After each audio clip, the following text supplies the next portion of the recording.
Cette semaine, je te propose non pas une idée, mais deux pour casser la routine.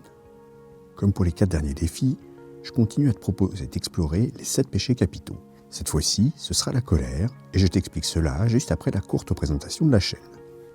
Bonjour à toi, tu es bien sur Harmonie Décor. Cette chaîne est destinée à ceux et celles qui ne seraient pas totalement satisfaits de leur sexualité ou de celle de leur couple. Tu pourras trouver ici des informations pertinentes. Je t'invite à t'abonner à la chaîne et à la newsletter du site harmoniedécor.fr, harmoniedécor.fr, dans laquelle tu trouveras des informations pertinentes sur le sujet de la semaine. Aujourd'hui, on attaque le pire des 7 péchés capitaux, celui de la colère. Comme je viens de te le dire, je vais te proposer 2 idées pour celui-ci. Tu pourras donc choisir celle qui te convient le mieux pour ton couple.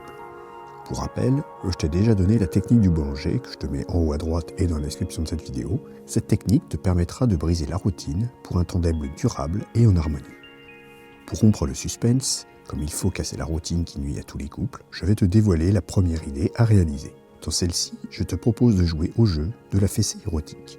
Pour ce faire, je te suggère de jouer à pile ou face, celui ou celle qui la donnera à l'autre.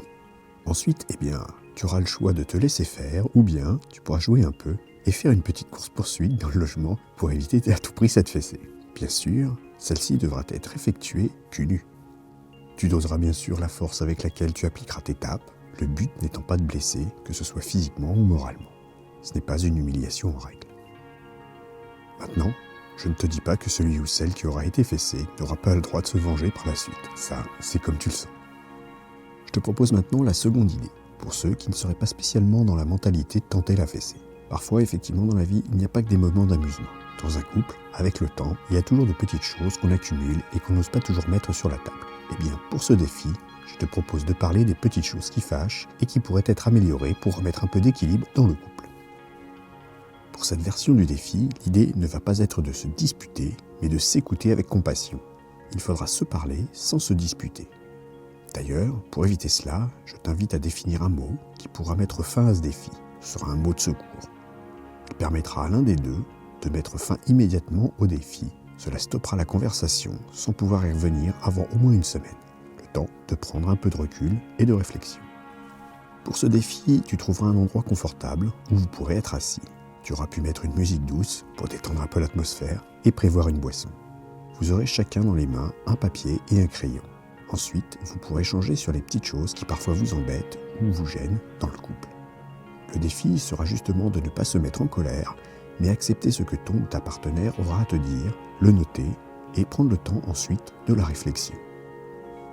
Il ne faudra pas forcément débattre immédiatement, car bien trop souvent, quand on ne prend pas assez de recul, c'est à ce moment-là qu'on dit des bêtises. Vous noterez donc les petits desiderata de l'autre dans votre carnet et vous laissez le temps ensuite d'y réfléchir.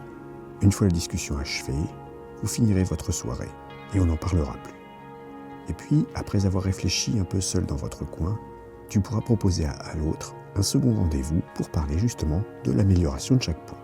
À chaque proposition que tu feras, ton ou ta partenaire pourra y répondre et ensemble, vous allez constituer et construire une situation bien plus favorable que ce qu'elle n'était avant la soirée. Je le répète ici, le but est de remettre à plat et de faire durer encore et encore votre couple.